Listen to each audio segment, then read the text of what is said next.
Hey everyone, 24/7 here, and I'm here with my Bastion Berlin 2024 review.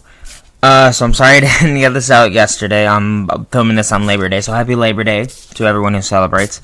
I'm enjoying the last day of my 4-day weekend by sleeping half of it. Because yesterday, the reason I didn't upload it yesterday was because I was celebrating Phoenix Chanel's birthday with him yesterday, which, by the way, I send late happy birthday things to him. I'm probably going to make a post about it today, which I completely forgot yesterday, so I know, bad friend I am. But yeah, and yesterday was No Mercy, which was also good. So, mini 5-second review for that. I liked it. It was good. Happy to see Julia return. Or not return, or make her official debut. Joe Injury in the main event was pretty awesome. Oh god, I saw the turn coming from Rich Holland, so yeah, it was just a good show. Speaking of good shows, Bastion Berlin, good show. I really liked it. Zach is still complaining about the 5-match shows, which I get, and NXT proved him right.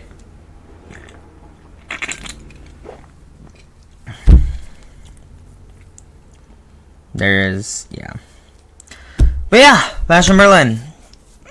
At this show, I haven't done this for newer shows, and I really should keep doing that.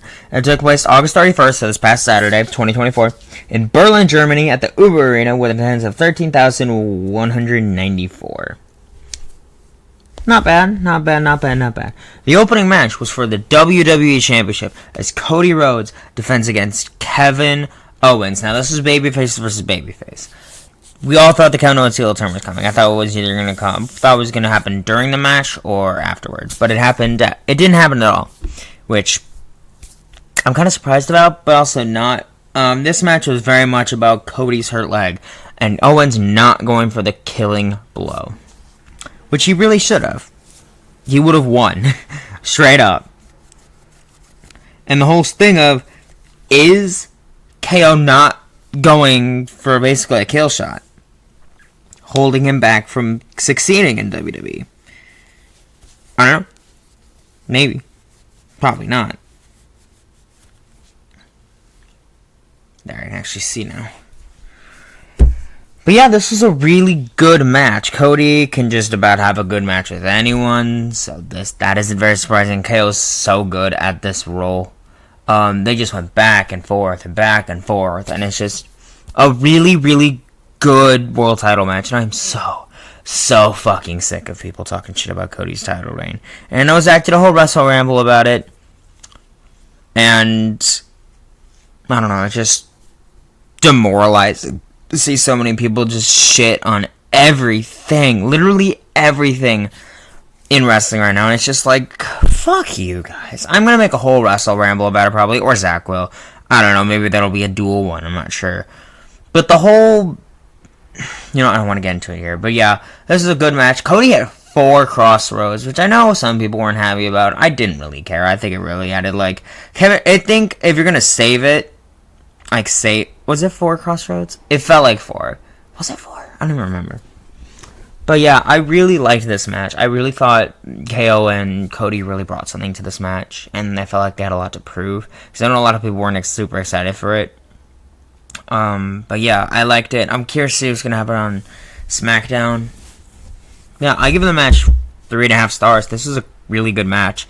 Next, for the Women's Tag Team Championships, the unholy union of Alba Fire and Isla Dawn defended against Bianca Belair and Jade Cargill.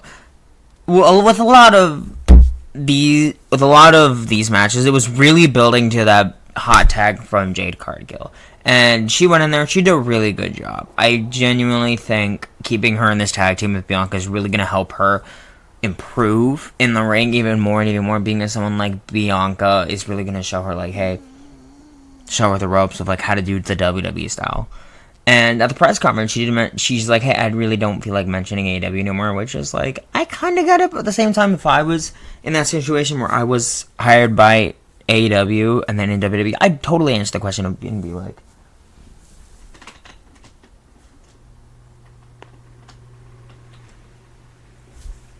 Yeah. Sorry, I just realized my fan wasn't going. But yeah, yeah, this was a good match. It sucks that the Unholy Union didn't get that great of a run with the titles, because I really like them as a tag team. I feel like they're a genuine tag team in this division, and I like that they're building up the women's tag division more and more. But I don't know. I feel like it was the right move to put it back on Bianca and Jay, because I feel like the only reason they put it on the Unholy Union was so that Scotland could get a hometown win, because they were not going to get one. Otherwise, because Piper Niven lost and Drew lost. We'll get to Drew. But yeah, it sucks. I wish they were treated as more of a threat, if that makes sense. But yeah, we'll see. Next, in a strap match between Drew McIntyre and CM Punk. And this is the Four Corners touching one, which I know some people were like super confused in how it worked. I'm like, they clearly fucking explained it. Like, how do people not understand? To win, you gotta touch all four corners. Like, why is that complicated? You have to touch all four corners before your opponent does. It's that simple. I don't feel like it's that more complicated. And then after a bit, if you get hit with the move, they reset. It's not complicated. I don't feel like it is. And people was complaining, oh, the rules are stupid and complicated. I don't get it. It's dumb. Pay attention. Why is this hard? But yeah, it was a really fun match. Man, right out the gate, these two were just beating the shit out of each other. Was it better than their SummerSlam match? Probably. And I hope they top it next month at Bad Blood, which is probably going to be Hell in a Cell, which I know we've been dying for.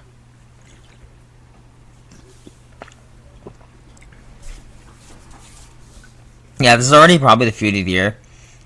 If not that, like one of the best feuds. One of the best feuds of the year. Like, genuinely, these two kind of just not the oh, I guess I should rate the tag title match. 2.5 stars. But the strap match. The strap match is really, really good. I liked it personally. I know it wasn't to everyone's taste. They said it was a bit goofy, silly, and it kind of took away from the feud. Like, guys, you gotta sometimes just turn your brain off and let these two fucking beat the shit out of each other. And they absolutely did. They really just beat the shit out of each other with the strap. And just, you could really tell. Like, they just went out there and had fun. It was so nice seeing, it was still weird kind of seeing CM Punk wrestle in a WWE ring, you know? But, like, that ring rust he had at the Rumble is completely fucking gone. Like, and you could kind of tell it at SummerSlam, but it was, like, so minimal, it almost didn't bug me. This match, gone. It's completely gone. He's gotten really back into it. Like, this fucking match was really good. I really loved watching this match. I thought the both men brought enough really good in-ring storytelling that, like, even if I'm not the biggest fan of this kind of strap match, I much prefer, like, you know, the old ones, like, almost more like a bull rope match, or, you know, an old school bull rope match, or, like, you know, kind of the dog collar matches from AEW, with CM Punk, coincidentally. I kept saying that on the stream, which, by the way, thank you for everyone checking out the stream. I'm sorry that the video kind of stopped after a bit. It was just, I don't know what happened with it, so that's on me. I'm sorry, I'll try to do better next time. But yeah, this match was really fun. CM Punk won by hitting, like, 4 GTSs. Like, boom, get a corner, boom, boom, boom, corner, corner. And yeah, it was just a great ending. I think it really cemented that Punk was pissed as fuck. Punk went through a table, too. Punk was busted open. And I love that we're finally starting to see, like, hey, this is what WWE could look like on Netflix and everything. And I really hope, this is going to sound so dumb, I kind of hope, like, SmackDown goes to, like, a streaming service soon. Maybe, like, I don't even know, like, if I know SmackDown's going to the USA Network pretty soon. I think it's USA Network it's going to. But yeah, this match, I will give 4.5 stars. Like, this is a really, really good match. I thought CM Punk getting this win made sense. I feel like... And now he says he's going after the world title, which Drew's going to be like, no, fuck you, bitch. Yeah. It was a really good match. Next. That's the actual tag team name on Wikipedia. It's fucking great. The Terror Twins of Damian Priest and Rhea Ripley took on the Judgment Day of Dirty Dom and Liv Morgan. This was kind of a squash match. Like, the heels got some shit in. Like, they even had a bunch of interference, and they still got their asses kicked. Like, they just got completely fucked over in that ring. Like, they got, like, a cheap shot here and there, and then took advantage for, like, a bit, but then the Terror Twins just absolutely fucking murked them. Like, they destroyed these two. It's crazy.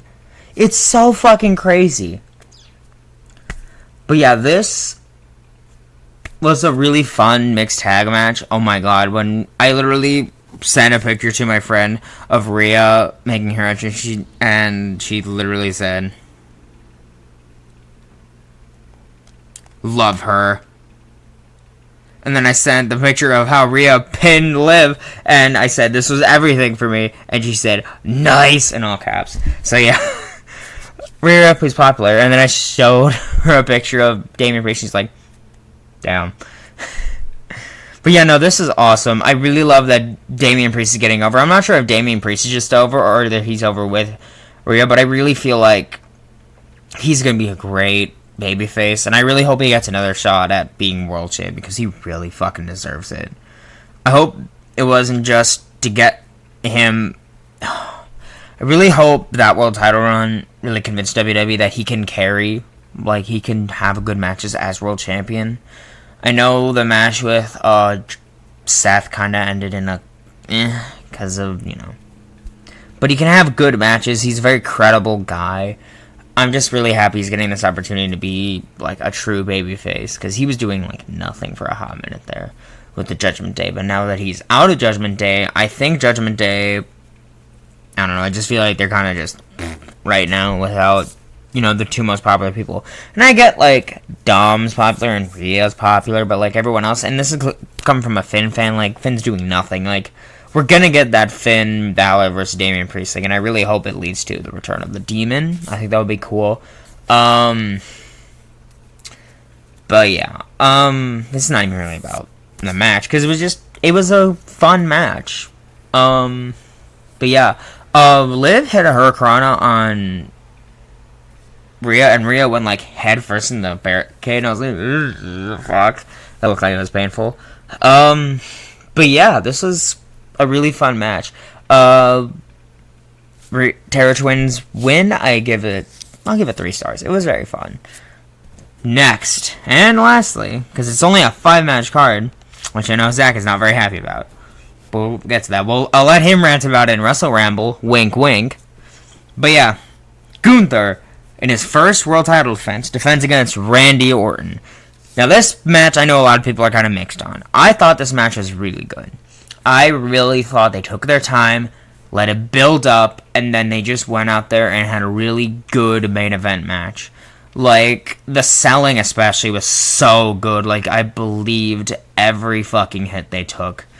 And you could see Orton be getting in that little mindset of, like, okay, this is a world title match. I need these championships. I want to break the record. That's really important to me. And then he just went kind of into, like, heel Orton, basically, and it just kind of went on the offensive a lot, and which is you need to do against someone like Gunther, who's just gonna beat and batter you. So you gotta play smart. You gotta move faster. Like, you gotta do that with a Gunther match, and Orton really brought it. You can tell, like, he treated Gunther did not look weak at any point. I don't think either man looked really weak. I just think they were just trying to out-wrestle each other. And I think they really did. Did I like this match as much as I liked Gunther and Priest? No, I don't think I did. But I still really liked this match. It didn't need to go 34 minutes, though. That's kind of iffy. I think you could have taken, like, 5-10 minutes off it, and it still would have been really good. But I'm glad they gave it the time they needed it to. Orton only ever hit one RKO. I don't even think he hit the punt, which is probably a good thing. But Gunther they just kind of beat the shit out of each other for like a good half hour, and it was fucking great. And the crowd, I gotta mention, the crowd was really good for this whole show, but especially the Gunther match. Because this was in Germany, which is not where Gunther's from. Gunther is not German, he is Austrian. Austria is like southwest, I believe, of Germany. No, southeast of... Wait, is it southeast? Yeah, it's southeast of Germany, so... Yeah, this was a really good match. I'll give it 4 stars. I liked it. I liked it a lot, actually. But yeah, Gunther retains. Like, he has Orton in the chokehold for like 5 whole minutes. Orton lifts him up, falls backward, gets a gasp of air, just trying to breathe, and then Gunther grabs him, brings him back down again, has him in the sleeper. Gunther wins by technical submission. It's kind of, I was like, oh yeah, I do that. So yeah, Bash in Berlin, really good show. I really liked it.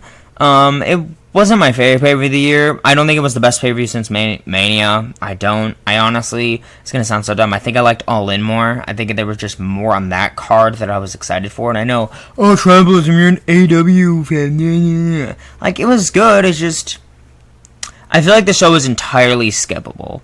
Except for, like, there were good matches on here, and I say you can watch highlights from the show. I say... But there were no surprises on this show. Like, you knew what was gonna happen.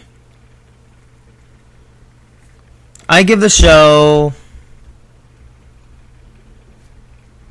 an 8 out of 10. I think this was a good show. I really think they could have had, like, 6 or 7 matches on this show. I really think the 5-match shows are kind of hurting these B shows, which is fine. Just let, like, the tag titles do something on the show, or, like, the Intercontinental and U.S. titles, because I forget who's the U.S. champion right now.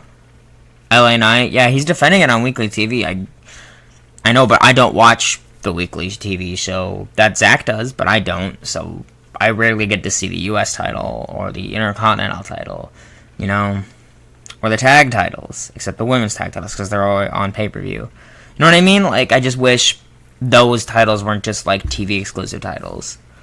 But yeah, that's it from me. I hope you guys enjoyed this review. The next review, I think... Yeah, okay. I think I'm right.